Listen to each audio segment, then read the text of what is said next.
Hi Earth Angels and Divine Beauties! Kamusta? Ito po si Divine Tarot 888 para sa yung love reading, general tarot reading para sa kahit na anong zodiac sign. So ito po yung love message para sa araw na to. Tingnan natin ang mga energies connected sa'yo. Comment present para alam kong nanonood kayo. Okay, so unang card, let your friends help you, ask for and accept support from others. So may mga tao sa paligid mo, baka merong kang tutulungan or merong tutulong sa'yo. And then we have, stay optimistic about your love life. Positive thinking and faith will bring you romance. So you feel very optimistic ngayon. So yan yung energy ngayon, masaya, positive. Very soon, clearly decide what you want so that it comes to you now. Yung nga lang parang hindi ka makapag-desisyon. This can be any situation.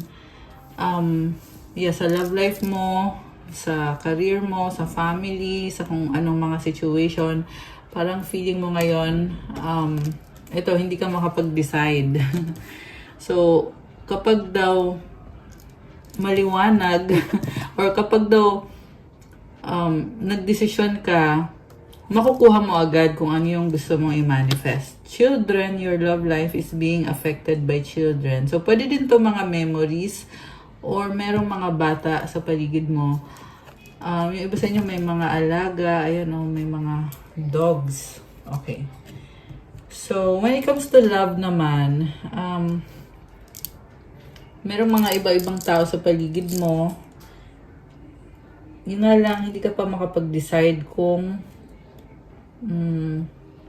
mag-workout ba itong connection na to. Mukhang may kadikang person na may mga memories kayo or may mga childhood memories kayo together.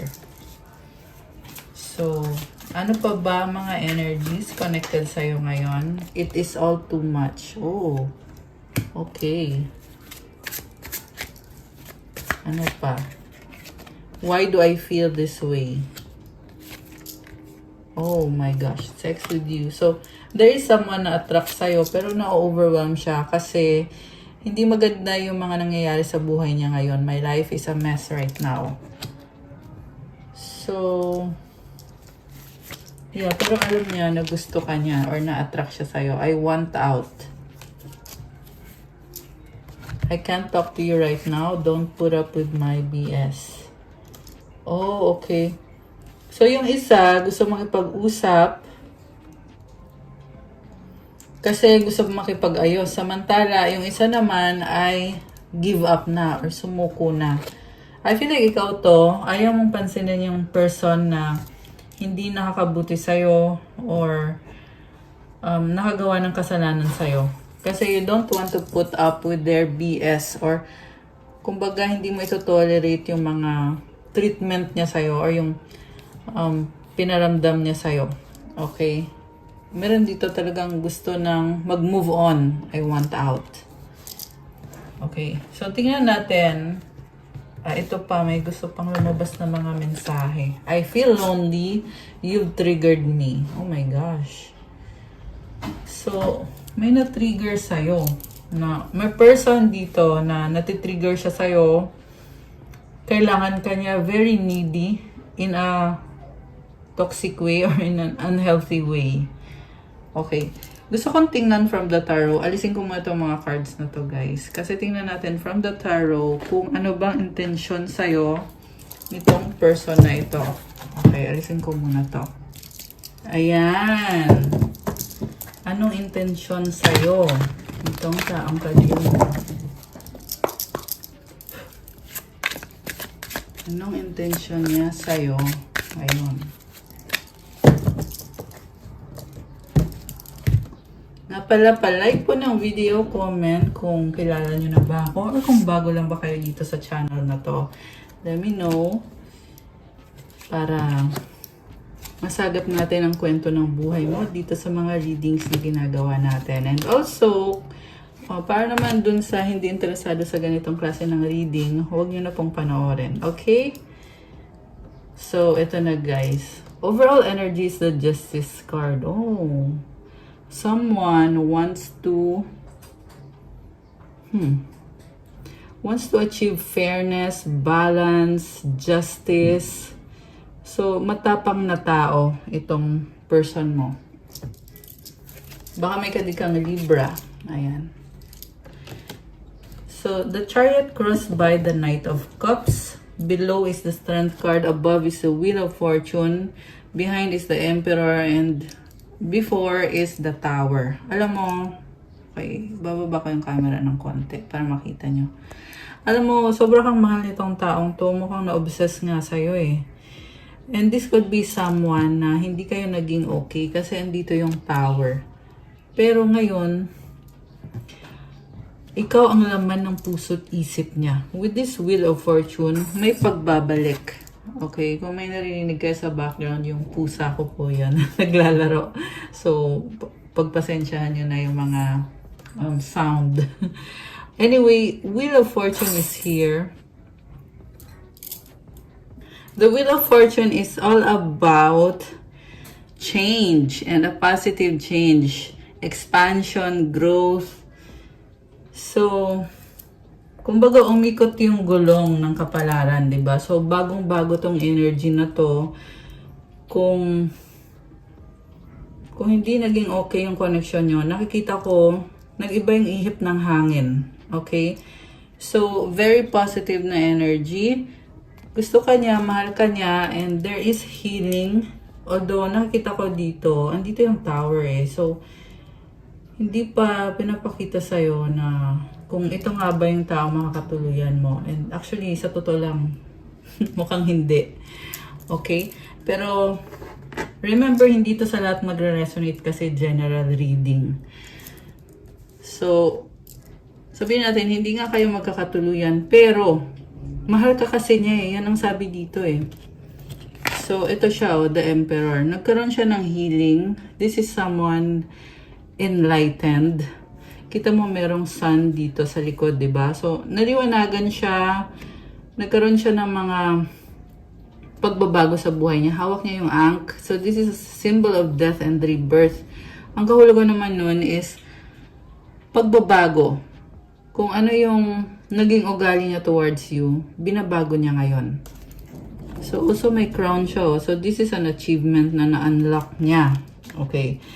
So, yung pinaka-focus niya ngayon is itong Chariot na energy, which is all about balance, action, travel, and mabilis itong energy na to. So, pwede to biglaan, babalik sa'yo, or magpaparamdam sa'yo, mag-message sa'yo. Pero may nakita ko dito na gusto talagang makipagkita sa'yo. Knight of Cups. And very romantic yung nararamdaman niya sa'yo. Feeling din niya na kailangan ka niya sa buhay niya. Kaya, ayun. Nakikita ko obsessed siya sa'yo in a good way. Kasi, in love siya sa'yo. Ayan, grabe naman to. And then you have the Strength card. By the way, ang lakas ng energy ng Cancer, Sagittarius, Aries, Water sign, Cancer, Pisces, Scorpio, Leo energy, and meron ding energy ng Scorpio, Pisces. Although this can be any sign. So, Strength, kinakalma niya yung sarili niya, nagpaplano siya at gusto niya makipagbalikan sa'yo. Like I said guys, hindi ito yung taong makakatuluyan mo. Hindi siya yon, okay?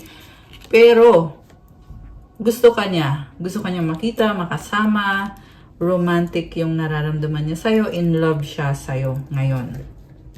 Okay.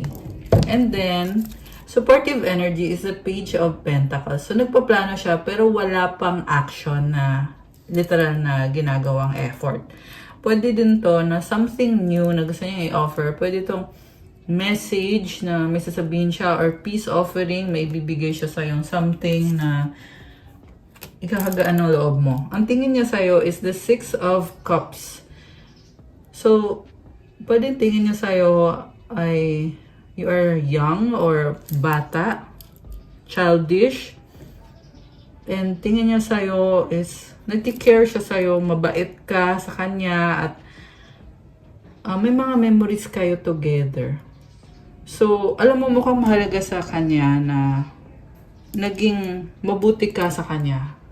Okay, maganda ang puso mo at may liwanag ka din eh. Ayan o, may sun dito. So, nakikita niya sa'yo, you bring a positive and healing energy. Okay. Judgment as the mutual energy and the outcome is the Three of Pentacles. So, may mga lihim din tong taong to. Pero, ito na nga, gusto kasi niyang kumonek sa'yo ngayon. So, may posibilidad na mag-uusap kayo at magpaplano. Okay? Or yun yung gusto niyang gawin. Yun yung gusto niyang mangyari. Na magkaroon ng pagpaplano, collaboration. Ayan o. Three of Pentacles. Pero guys, mababang level lang to eh. So, nakikita ko din kung bakit hindi siya yung makakatuluyan mo. Kasi yung effort na pinaplano niya or yung gusto niyang gawin or gusto niyang ibigay sa'yo ay mukhang hindi sapat or hindi ito yung klase ng effort na ini-expect mo sa taong makakatuluyan mo. Ayan, kasi number 3 lang eh, tsaka Pentacles, mabagal. Okay, mabagal yung movement. Yung iba sa inyo guys, the reason kung bakit mabagal yung movement niya ay dahil may iba pa siyang ka-deal na person. So, with this number 3, it could be a third party, which is, yeah, walang gender dito, but this could be another man, another woman. This could also be trabaho niya, family niya, magulang niya, anak niya, katrabaho niya, kung sino man yon, basta merong third party dito. Na yan yung dahilan kung bakit mabagal yung movement niya papunta sa'yo. Pero kung yung tanong mo lang naman is kung may feelings ba siya sa'yo, eh syempre oo naman. Actually intense nga yung feelings niya sa'yo eh. Tsaka may pagbabago. So, this is the kind of person na hindi na niya mapigilan yung nararamdaman niya sa'yo. Talagang sobrang intense. Okay? And the Strength card is telling me na gusto niya yung pagmamahal mo at talagang minamanifest na yan. Yung nga lang, mag-ingat ka lang guys kasi pwede ka kasi niyang iwanan at mukhang yan talaga yung mangyayari pag in-entertain mo itong taong to. Kasi ito yung nasa near future ninyo eh. Hindi magandang card to, itong The Tower. So, pwedeng maging dahilan ng separation ninyo sa near future is pwedeng another woman, another man, another person. Okay? So, yun. Very clear naman yung message eh. So, mukhang alam mo din naman na ganito nga yung mangyayari. Alam mo na gusto niyang mag-reach out sa'yo or makipag-usap sa'yo, makipagkita. Namimiss ka niya, may feeling siya sa'yo, may pagmamahal siya sa'yo. Alam mo yon. Alam mo din naman na walang patutunguhan. Kasi, may narinig ako na wala siyang isang salita. Okay? Pero may dahilan kasi yan guys eh. Yung dahilan is, ayun na nga, is either may iba siya or hindi ka lang niya talaga priority. Pero mahal ka naman niya. Ayan. So, tingnan pa natin. What other message na dapat mong malaman or pwede mong malaman ngayon? So, Knight of Swords, Eight of Wands, the Seven of Cups, the Devil, and the Queen of Pentacles. May mabilis na energy dito. May pag-uusap at merong person na na-obsess kakastok sa'yo. And oh, wow. Nakikita ka niya as someone na workaholic or someone na very independent. Kayang-kaya mo sarili mo. And parang hanggang pangarap na lang. Ganun yung tingin niya sa'yo. Hanggang pangarap ka na lang daw niya. Grabe. Ayun, tingnan mo to. Seven of Cups. This is also someone na maraming ibang options, hindi lang ikaw. Kaya ka nga pangarap niya dahil may iba din siya. Nakakaloka. Ayun. Also, may pangangailangan siya sa'yo. Pwede yan financial na pangangailangan, emotional, kung anong pangangailangan man yun. Mag-ingat kayo guys. Yung iba kasi dito, merong parang piniperahan ka. Ayan, nakakatawa man. Pero, yun, gusto lang niyang perahan ka or gusto lang niyang magkaroon ng benefit galing sa'yo. Gusto niya yung energy mo, gusto niya yung ganda mo. Ayan. So, kailangan ka niya. Okay. Ace of Swords. And then the Star and the Five of Swords. So, alam mo sabi dito,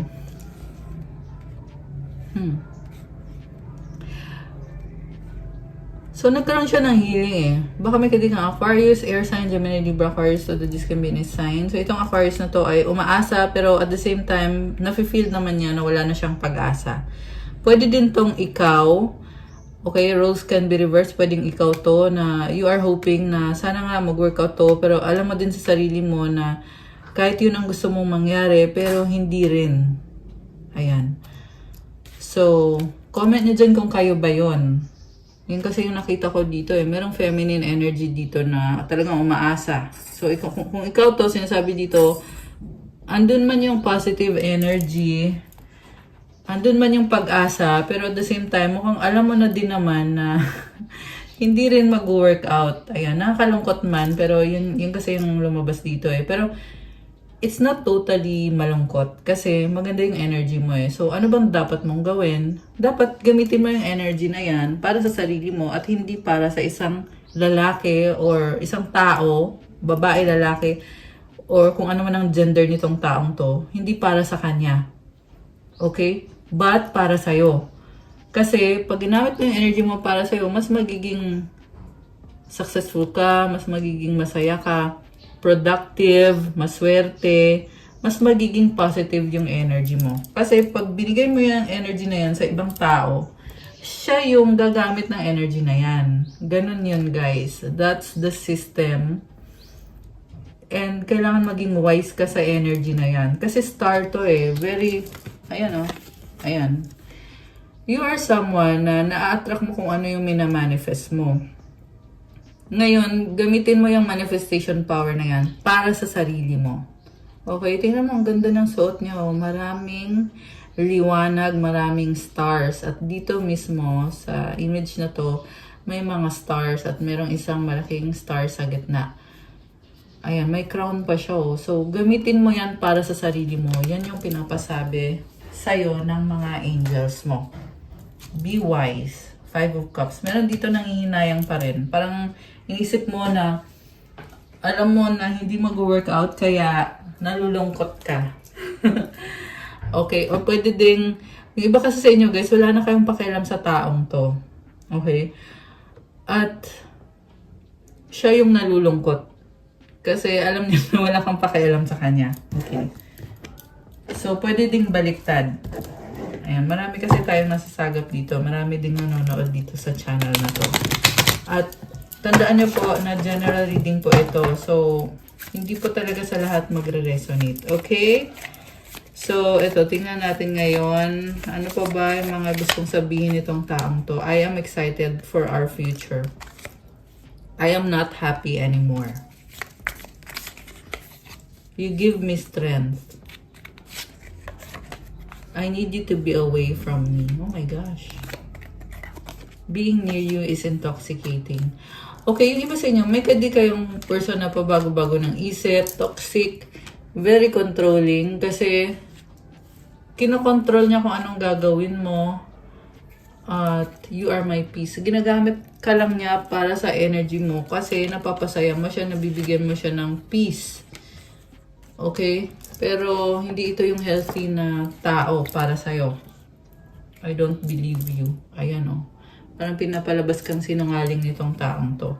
So you have to protect yourself from that kind of person. Kailangan mong layuan yung ganyang klase ng tao. Ayan. Thinking of you makes me smile. Ano pa? Please help me. I need it. Lack of communication. I am sorry. Oh, ang dami yan. I have something to tell you. I can't move on from you. I need you. Okay. So, gusto makipag-usap sa'yo, pero for some reason, wala kayong pag-uusap. Okay. Grabe. Gusto niya mag-sorry sa'yo, pero ang gulo-gulo ng mga iniisip nito. Okay? Pati yung feelings niya magulo. So, ang suggest ko sa'yo is, ayun na nga, maging wise ka sa sa taong binibigyan mo ng panahon mo, sa taong kinakausap mo. Okay, ano pa ang mga mensahe galing dito sa person na to or yung mga gusto niyang sabihin sa'yo? I wish we could be together but it's complicated. Oh my gosh. So, third party situation. I need some more time before I can come to you. I'm yours forever and ever. My beloved. Yeah, the same person. You are the light at the end of my tunnel. I wish you were mine. So talagang wini-wish ka, umaasa, nagpa-fantasize, nag-i-imagine na sana akin ka, ganon. Ayan I dream about the future with you. So talagang pinapangarap ka niya nitong taong to. Ayan. So very clear yung mga message. Ano pa? Are you thinking about me? You light up my world. You have to be patient. So, parang gusto niya paghintayin ka niya. Magtiis ka dyan. Parang ganon. So, wala kang mapapala sa taong to. Okay? Ano pa? Tingnan pa natin. Ano pa? Okay, we will use this one. BC. Okay, sino tong BC? Ikaw or yung person na kadil mo? Tingnan natin. The one. Oh, mukhang ikaw, yung BC. Okay? Or ikaw yung the one para sa kanya. Ano pa? Ano pa mga energies connected sa'yo sa person na to? Tumalikod by. You're special. So, hindi niya kinaya. Ayan. Kung iniwanan mo siya, hindi niya kinaya yung pag-alis mo, yung pagtalikod mo. Kaya ikaw yung totga or the one that got away. So, grabe yung panghihinayang niya sa'yo. Kasi nakawala ka, nakaalis ka. Hindi ko alam, ewan, moving on by. Oh my gosh. Matigas ang ulo, stubborn. So, parang pinapalabas niya na may karapatan siya sa'yo, matigas ang ulo mo, ganon. Pero ang totoo niyan is wala siyang control sa'yo eh. Hindi ka niya makontrol.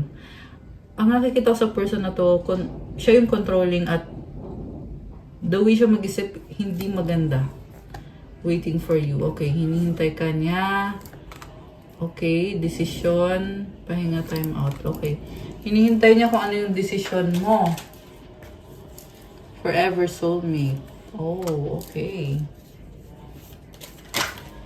Ito, tumalon. Akin ka lang, possessive. Ayan, so may pagka, actually nasabi ko na controlling nga, yung pagka-narcissistic. Itong taong to na nasagap natin. In a relationship, kilig much, super in love. Gusto kita, attraction, sexy love sa bottom of the deck. Okay, merong money issue or work, nalilito, confused. So, ano pa ba? Tingnan natin. Gamitin natin tong Romance Angels na Oracle. Nga pala, itatag ko tong mga ibang mga cards na andito.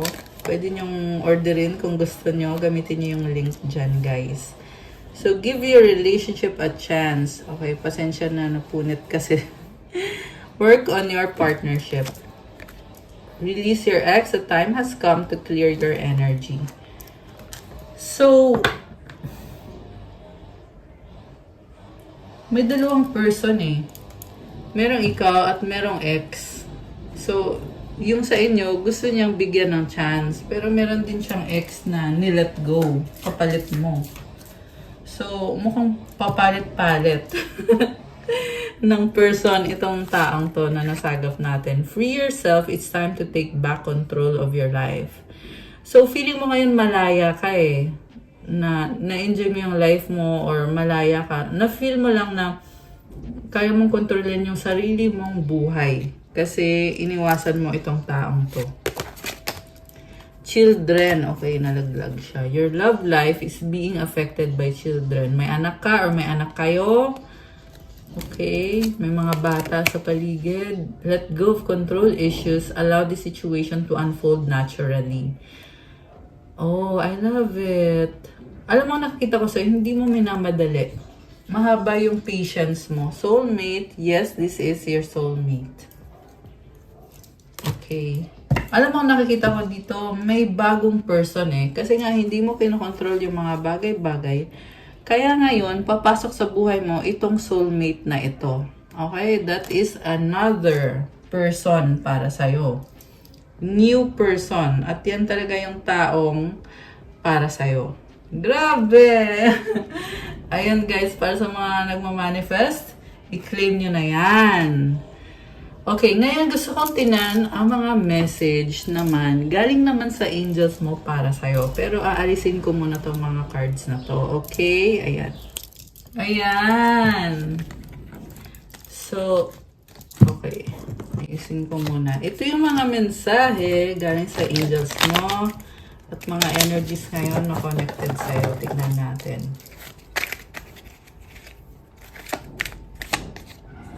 Okay, we have life purpose. 1111! Oh my gosh! Baka nakikita mo yung mga numbers na yan. So, it's an angel numbers na ibig sabihin, andyan sila, ginagabayan ka at through your intuition, nakakatanggap ka ng mga signs, ng mga messages. Okay, and you have Isaiah 43:18-19. Forget the former things, do not dwell on the past. See, I am doing a new thing. Now it springs up, do you not perceive it? Guys, grabe. May ginagawang blessing ngayon si God para sa'yo. Kaya sinasabi niya na kalimutan mo na yung nakaraan. Kalimutan mo na yung nasa past. Kasi tapos na yon. Tingnan mo daw yung ginagawa niya ngayon para sa'yo. Hindi mo daw ba napapansin?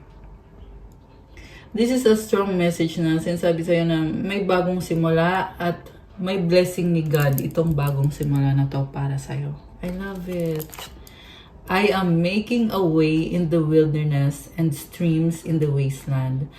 Kumbaga, kung nawalan ka ng pag-asa, pero si God ay talagang gumagawa ng paraan.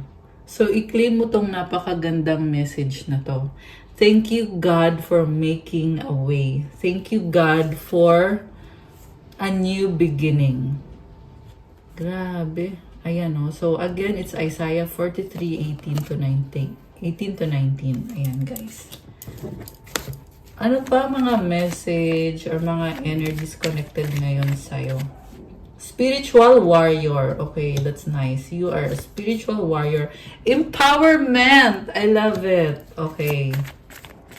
So, keep up the good work. We have 1, 2, 3, 4. Itong numbers na to, sinasabi naman na you are on the right track. Keep going and slowly but surely. One step at a time. Yan din yung kahulugan ng numbers na yan. Right path. Okay, comment, I am on the right path. Ano pa? Powerful. Wow, guys. You are powerful. So, ang sasabi dito is on the spiritual level. Okay? Baka sasabihin nyo, hindi naman. Pero sasabi dito, oo, kung kanino man ito nagre-resonate. Oh, magkatabi pa to, oh. Diba? Empowerment, powerful, spiritual warrior. And you're on the right path. So, grabe. Dahil yan sa sipag at tiyaga mo. And you have a kind heart. Comment, I have a kind heart. Ayan. Kaya ka din binibless. Okay. Meron pa ba? Kuha tayo ng isa pa. Meron pa bang message para sa ating mga divine beauties? Oh, 30. This is actually a new beginning. And it's also telling you to take a risk, take the leap of faith. Okay? 55. Oh my goodness. This is a change. Hindi madali itong pagbabagong to, pero definitely nagdadala ng blessing para sa'yo yan. Spiritual awakening. Actually ngayon, meron kang pinagdadaanan na matinding mga pagsubok. Yan na yung spiritual awakening mo. Okay? Ano pa? Unicorn, you are someone na ibang-iba ka. Okay? Very unique, very talented. Oh, Earth Angel! Sa bottom of the deck comment, I am an Earth Angel. Ayan, guys. So, I love it. Ano naman ang mga angel numbers para sa'yo ngayon? We have 12, duality. Within you are shadows of dark and beams of light. The divine is reminding you to embrace the duality that is your individual spark. The spark is being ignited and is ready to illuminate the path ahead. Affirmation, I fully embrace who I am and allow change where it is needed. I trust the duality within me. So, balansehin mo lang daw. Kasi merong mga sparks sa'yo eh. Mukhang yan nga yung ginagawa mo. Binabalanse mo yung mga bagay-bagay. Okay, isa pa. Isa pang angel numbers. Okay, 1, 2, 3, vision. Your path will not look identical to anyone else. That is what makes you unique. Remember that as you stay the path that feels connected, the path will continue to lead you to alignment. Let your vision be as different as you are. So, ito na nga, kasi may unicorn card kanina eh. So, sinasabi dito na ibang-iba ka kaya huwag mo ikumpara yung sarili mo sa ibang tao. Kasi may sarili kang landas. Papunta ka na sa alignment ngayon. And magpatuloy ka lang. Affirmation. So to claim this beautiful energy, comment yung affirmation. Comment, my path is mine and mine alone. When I follow my path, alignment comes naturally. Ayan guys, so magpatuloy ka sa landas mo kasi walang makakapigil sa mga blessings na paparating sa buhay mo. Mag-wish kayo guys. Kuha ko ng sagot sa wish ninyo. Okay? Isang wish. Ayan. So, ito. Isipin nyo ngayon yung wish ninyo. Okay. Make a wish now. Make a wish now.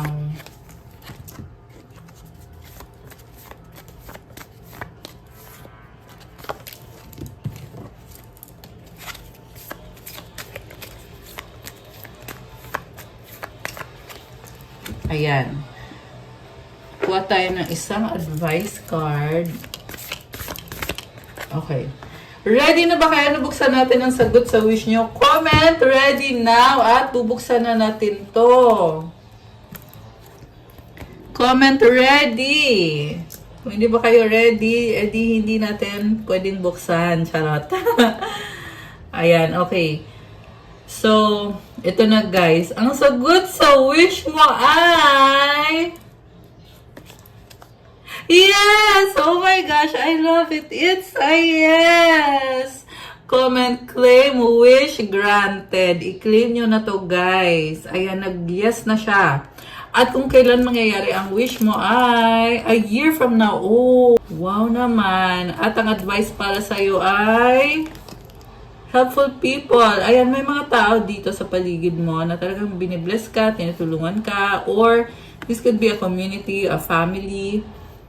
And, grabe, ang daming mga anghel. Ayan, oh, mga angels. Wow. Grabe. So, ito yung mga nyo na to, guys. Clean na yan. At yung advice para sa'yo is striving. Eventually, the individual ego's drive to make things happen falls away, replaced with the relaxed, trusting openness to answers as they arise. Thank you, Divine, for letting me move with the flow. So, mas nagiging kalmado ka daw ngayon at nag-open yung mind mo na hindi mo kailangan kontrolin ng mga bagay-bagay kasi nagkakaroon naman ng mga kasagutan sa mga tanong mo. So, mag-thank you ka kay God kasi you can just move with the flow at i-enjoy mo lang kung ano man to mga nangyayari sa life mo ngayon, mga changes, mga blessings, kasi you are striving. Ayan, I love it. So, that's all sa ating love message for today. Thank you for watching. Pa-like po, comment, subscribe, hit the notification bell. Kung kailangan mo ng gabay, kung nag-resonate ka at kailangan mo ng more information, pwede kang magpa-book ng private reading. Message mo ko sa Viber or sa WhatsApp. I-click nyo dyan sa description box, nakalagay po dyan yung Viber ko at saka yung WhatsApp. And gusto kong magpasalamat sa ating mga subscribers dito sa channel. Safe and see you again soon. Bye!